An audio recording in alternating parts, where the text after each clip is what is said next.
Hello guys, welcome to this video, and we're going to learn about loops in JavaScript. So in this video, we're going to learn about a for loop, a simple for loop, and now we can use a for loop to iterate through elements. So I'll first start by writing or by explaining the syntax that I've written here in the comments. So the syntax that helps us to write a simple for loop. Now, in the first place, why should we have loops? So let's say we had a number, a list of numbers from 1 to 100, and I want to list them. So without a for loop, I had to create 100 variables that hosts those 100 numbers so that I can output them. Or I could have to write an array that has 100 numbers so that I can output them. So to avoid this repeating habit of writing many numbers in a screen, or to avoid writing or repeating many things, so we have to write a for loop. So a for loop helps us to do repetitive tasks once, okay? So here is the syntax of a for loop. So a for loop has first defining it. I've said already, a for loop is used to create a set of instructions that are executed until a certain condition is met. Okay, so I have a syntax here for the for loops. So this for loop is written by the name for itself. So you write for, and then you open your parentheses. Then the parentheses has three expressions inside it. And these expressions are separated by semicolon. Okay, so the first expression is known as the initialization. So the initialization is where our loop starts from, and we'll see that in a moment. Then the second expression is the stopping condition. Okay, so removing this.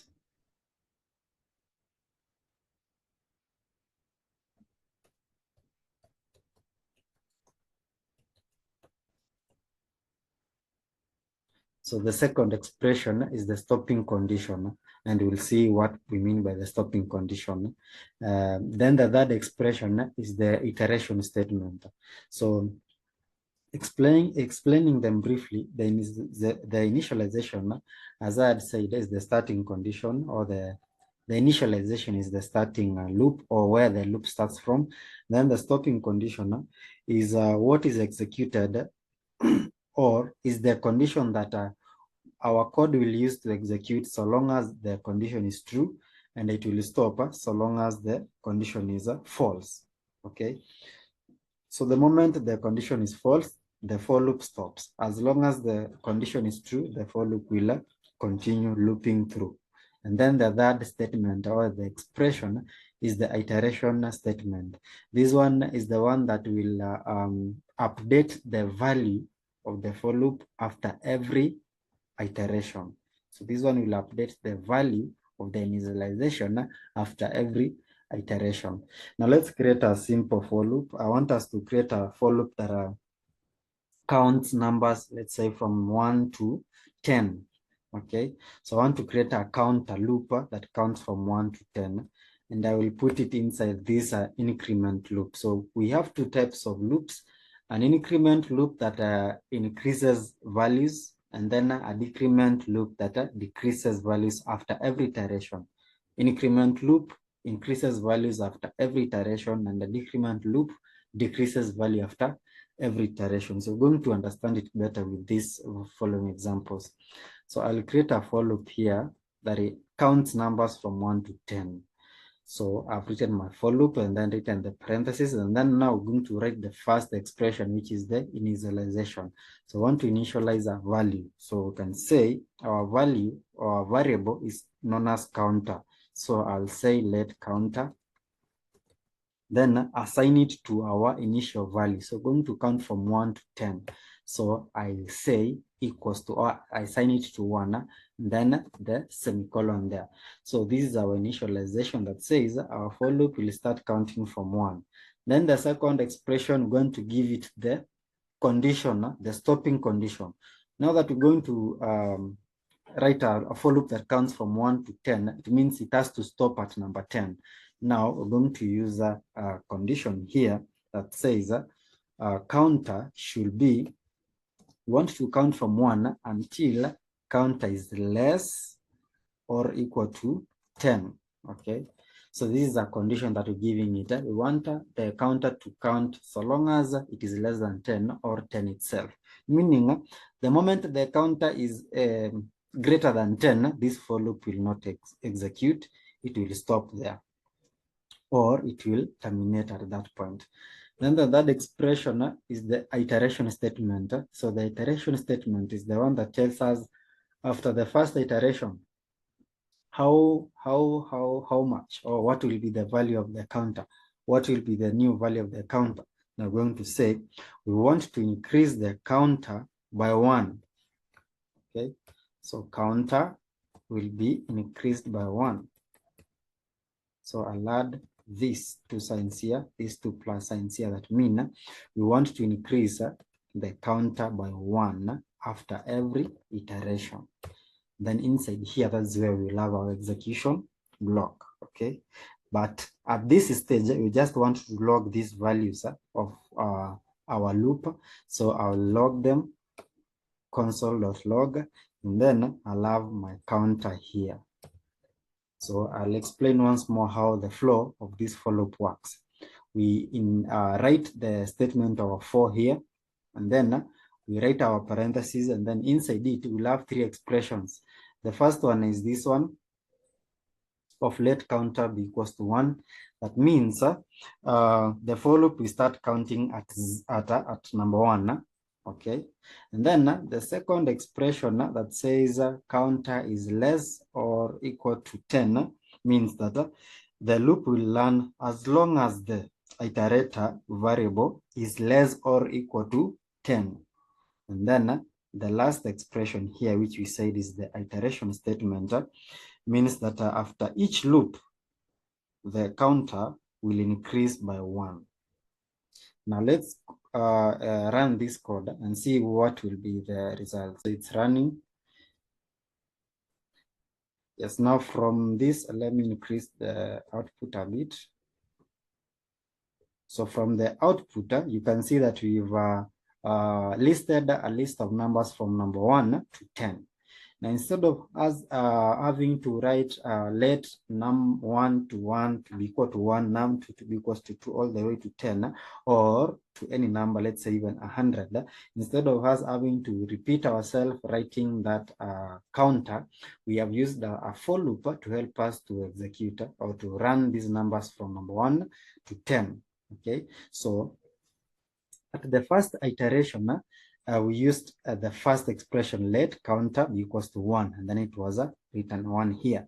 Then the loop went to the second condition. It checked, is counter, now in this case counter is 1, is 1 less or equal to 10? The answer is true.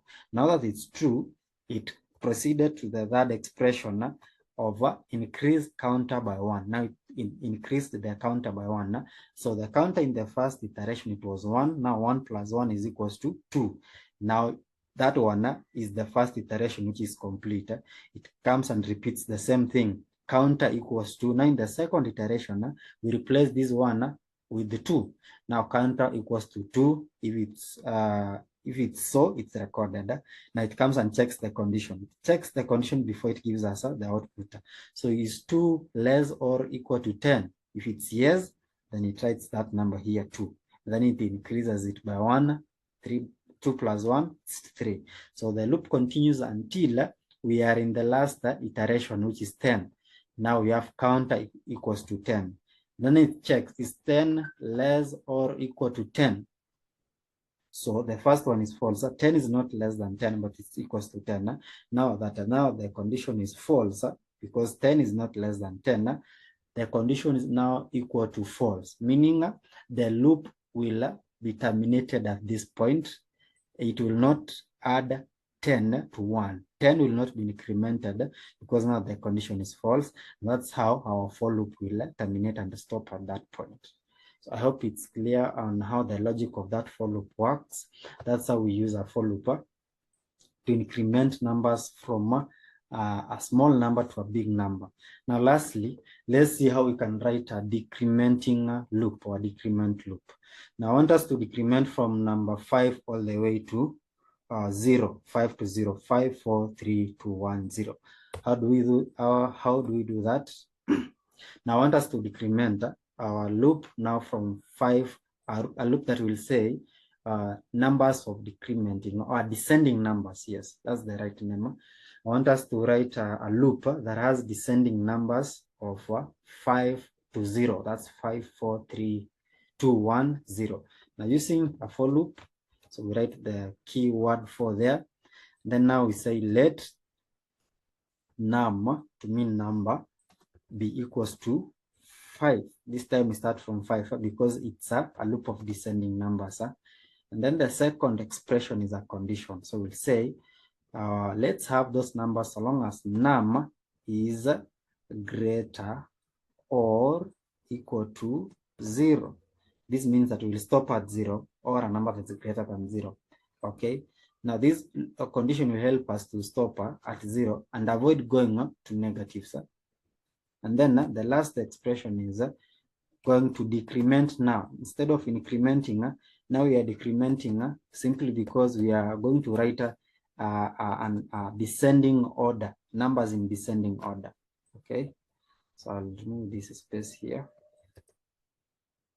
Okay, then now we're going to console log our numbers, console log num. Okay, so let's run this. Okay, now you see here we have 5, 4, 3, 2, 1, 0. In the first loop, it came and checked the first expression, let num be equals to 5.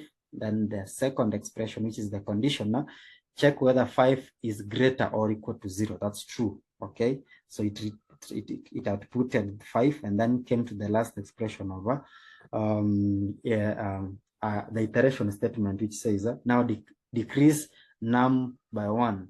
So it decreases 5 by 1. Now it's 4. So it comes and says num is equals to 4. Then checks is 4 greater or equal to 0. True. It writes 4. Then decrements it again by 1. At the last iteration, it comes and says num equals to 0. Checks is 0 greater or equals to 0. So it's true.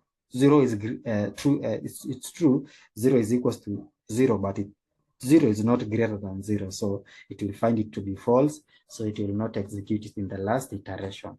So that's how we use a for loop to either increment or write numbers that increment or decrement, or to do a repetitive task using a simple for loop.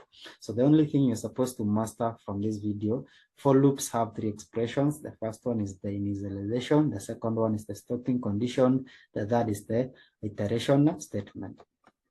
Now, next video, we'll see how to use for loop to iterate through arrays. So see you in the next video.